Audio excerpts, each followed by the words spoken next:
여기 천남성이 있습니다. 천남성 우리가 산에서 조심해야 되는 식물 중에 하나죠. 사약의 재료로 쓰였다라고 하는 그런 식물이니까 유독성 식물이고요. 여기 지금 꽃은 졌지만 도깨비방망이 같은 열매가 여기 달려 있죠. 이게 이제 나중에 연글면 빨갛게 익습니다. 빨갛게 익어서 퍼져나가고요. 이 천남성 종류들은 이제 여러 종류들이 있는데 그 중에서 우리가 많이 보는 가장 흔한 종류가 이 천남성이고요. 그리고 이제 점박이 천남성이라고 하는 친구도 어렵지 않게 볼 수 있는데, 천남성들은 몇 가지 구분하는 기준들이 있습니다. 잎의 장수가 몇 장인지, 그 다음에 이 꽃의 모양이나 높이가 어떤지, 이제 이런 것들을 가지고 구분하는데, 이제 여기 보시면 천남성은 열매가 여기 달렸으니까 꽃도 이 아래쪽에서 피었겠죠. 그런데 어떤 천남성 종류들은 꽃대가 위로 길게 올라와서 잎보다 높은 곳에서 피는 천남성 종류들이 있거든요. 그런 그 꽃의 위치하고, 그 다음에 이거는 지금 잎이 몇 장이냐면 2장이에요. 요 잎이 한 장이 하나가 아니라 요게 전체가 한 장의 잎입니다. 요 전체가. 그래서 잎이 이렇게 2장 있는 거거든요. 그래서 천남성은 잎이 한 장짜리도 있고 2장짜리도 있고 그래요. 그래서 잎의 장수와 꽃의 위치, 이런 것들을 가지고 천남성을 구분할 수 있습니다. 여기 천남성들이 잔뜩 모여 있는데, 이렇게 뉘어보시면 잎이 한 장이죠. 천남성 잎이 한 장인 거고요. 이 친구도 한 장, 이 친구도 한 장, 이 친구도 한 장. 이렇게 천남성들은 보통 한 장짜리 잎을 가지는 경우가 많습니다. 마침 점박이 천남성도 나왔습니다. 이 점박이 천남성은 이 줄기에 보시면 검은색 점박이가 있죠. 표범처럼. 그래서 이제 점박이 천남성이라고 하는 이름을 얻었고, 잎이 이 친구는 이렇게 2장입니다. 2장. 한 줄기에서 2장의 잎이 나온 거예요. 이 친구는 천남성하고 다르게 잎보다 꽃이 위로 올라와 있죠. 이게 이제 점박이 천남성의 특징이고, 점박이 천남성에서 잎 한 장, 2장 할 때 한 장은 요거 자체가 다 한 장입니다. 요 잎 자체가 잎 한 장이고요. 그래서 잎이 한 장, 2장이라고 하는 거예요. 여기에 있는 작은 잎들, 이것들은 잎 한 장에 달려 있는 소엽들입니다. 작은 잎들이에요. 그래서 이것들이 모여서 잎이 한 장이 되는 거예요. 천남성은 보통 잎이 한 장짜리가 많아요. 우리가 아까 살펴본 건 잎이 2장이었지만 2장짜리도 가끔 있기는 하지만 보통 한 장짜리가 많은데, 이 점박이 천남성은 항상 잎이 이렇게 2장씩 올라옵니다. 하나의 줄기에서. 여기 잎이 아주 엄청나게 큰 천남성이 하나 있습니다. 얼마나 크냐면요, 제 손을 이렇게 비교해 보시면 제 손보다 이 소엽 한 장이 더 클 정도로 매우 큰 잎을 가지고 있고, 요게 잎 한 장이고요, 요게 잎 한 장이고, 요렇게 잎이 2장씩 나는데, 이 친구가 큰 천남성이고요. 제주도 등산하시다 보면 제일 많이 만나는 천남성 종류가 이 큰 천남성입니다. 우리가 육지에서 보는 그런 천남성 종류들에 비해서 잎도 훨씬 클 뿐만 아니라 잎도 광택도 있고 도톰해서 열대식물 비슷하게 생겼어요. 제주도에서 제일 많이 볼 수 있는 천남성 종류 중에 하나입니다. 여기 크고 잘생긴 초본이 하나 있어요. 거의 1m가 넘죠. 그리고 꽃은 하얀색 꽃이 소담스럽게 피었고요. 그런데 잎을 보시면 벌레 먹은 잎 하나 없이 깨끗하죠. 이게 박새라고 하는 식물인데, 과거에 사약의 재료로 쓰이던 그런 식물입니다. 굉장히 독한 식물이다 보니까 벌레들도 안 먹는 거죠. 산에 가셔서 혹시 이런 식물들을 만나면 드시거나 하시지 마시고 조심하셔야 됩니다. 높은 산에 오시면 정말 조심해야 되는 식물 중에 하나입니다. 지리강활이라고 하는 식물이고요. 예전에는 개당귀라고도 불렀었어요. 당귀하고 이파리가 굉장히 비슷하죠. 뜯어서 냄새를 맡아보면 냄새도 굉장히 비슷합니다. 그런데 당귀는 우리가 약용으로 쓰지만 이 친구는 꽤 강한 독성을 지니고 있어요. 우리나라 식물 중에 몇 손가락 안에 꼽히는 굉장히 강한 독이라고 합니다. 이 친구를 당귀로 오인하고 드셔서 가끔 응급실에 실려가시는 분들이 있대요. 야산에서는, 산에 가서는 아무거나 함부로 드시지 마시고요. 특히 이 사냥과 식물들 중에는 독이 강한 식물들이 꽤 있으니까 함부로 드시지 않는 게 좋습니다. 당귀하고 매우 비슷하게 생겼어요. 여기 이제 붉은 빛이나 이런 것들이 뭐 특징이기는 한데 처음 보시는 분들이 둘을 구분하기는 쉽지 않습니다. 물론 꽃이 피면 구분이 확연하게 돼요. 개당귀는 하얀색 꽃을 피우고, 그러니까 이 지리강화는 하얀색 꽃을 피우고, 당귀는 짙은 자주색 꽃을 피우거든요. 거의 핏빛에 가까운. 그래서 꽃이 피면 둘을 확연하게 구분할 수 있는데 이렇게 잎 단계에서는 구분하기가 너무 어려워요. 여기 독특하게 생긴 백합과 식물이 있는데 삿갓나물이라고 합니다.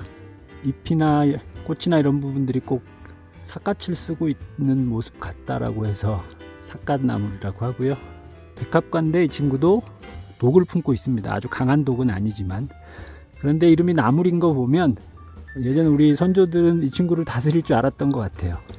뭐 묵나물을 만들거나 아니면 뭐 소금에 절이거나 하면 아마 독기가 없어져서 먹을 수 있는 형태가 되나 봐요. 정확히는 잘 모르겠는데 나물이라는 이름이 붙은 걸로 봐서 그랬던 것 같아요. 이 식물이 은방울꽃이에요. 봄에 은방울 같이 생긴 하얀색 예쁜 꽃을 달거든요. 그래서 은방울꽃이라고 하는 이름으로 불리는데 그 이름하고는 걸맞지 않게 독을 품고 있습니다. 그래서 우리가 그 많이 거론되는 사약의 재료 중에 하나로 얘기되어지죠. 이 친구 때문에 사고가 가끔 납니다. 그런데 사실 우리가 그 독과 약은 어떻게 보면 매우 비슷한 성질을 가지고 있어요. 우리가 약으로 쓰는 것들도 성분이 강한 친구들 중에 물론 거기엔 독도 포함되어 있습니다. 약으로 다스릴 줄 알면 그게 약이 되는 거고요. 아직 다스리지 못하면 그걸 독이라고 부르는 거죠. 어렸을 때 막 올라올 때 잎이 한 장 나오는 요 모습하고요. 이렇게 두 장이 올라오는 이 모습이 명이라고 부르는 그 산마늘하고 너무 비슷해서 사람들이 이걸 산마늘로 착각하고 많이 먹습니다. 그리고는 응급실로 실려가는 사례가 실제로 해마다 여러 건씩 있다 그래요. 조심해야 되는 식물 중에 하나입니다. 여로라고 하는 식물이 있습니다. 이 친구도 천남성이나 박새 이런 친구들하고 더불어서 사약을 만들던 재료 중에 하나였다라고 해요. 사약을 만드는 재료라고 하니까 많은 분들이 자주 물어보세요. 뭘로 사약을 만드냐고. 그리고 어떤 분들은 뭐 천남성으로도 만든다고 하고, 어떤 분들은 이런 여로나 박새 이런 걸로 만든다고도 하고, 어떤 분들은 투구꽃 종류로 만든다고도 하고 하니까 이제 정확히 답이 뭐냐라고 물어보시는 분들은 있는데 사실은 그건 아무도 모릅니다. 이제 조선시대 그 사약을 만들던 기관은 약을 다루던 그런 기관이었잖아요.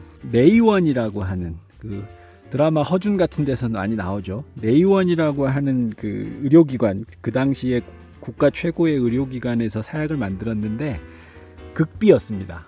사실 일반인들한테 사약은 이렇게 만들면 됩니다 라고 얘기해주면 큰일 나잖아요. 그래서 어떤 성분들이 어떻게 들어가는지를 명확하게 기록해 놓거나 하지 않았습니다. 그래서 정확히 잘 모르고요. 추측을 하건대 약을 다루는 그런 곳에서 만들다 보니까 약재 중에서 성분이 강한 그런 약초들을 몇 가지 이렇게 혼합해서 만들었을 거다라고 추정을 하는 거고, 거기에 이제 이 박새나 여로, 천남성 종류들, 그다음에 초라고 부르던 그런 투구꽃 종류 중에서 뭐 각시투구꽃 같이 독성이 좀 강한, 성분이 강한 친구들, 이런 친구들이 아마 사약을 만들던 재료였을 거다라고 추측을 하는 겁니다. 그런데 사실 잘 생각해 보면 약으로 다루던 것들이에요. 그래서 아까 말씀드렸던 것처럼 약과 독은 백지장 한 장 차이입니다. 자기가 잘 다룰 수 있으면 그때는 정말 명약이 되는 거고요. 못 다루면 독이 되는 겁니다.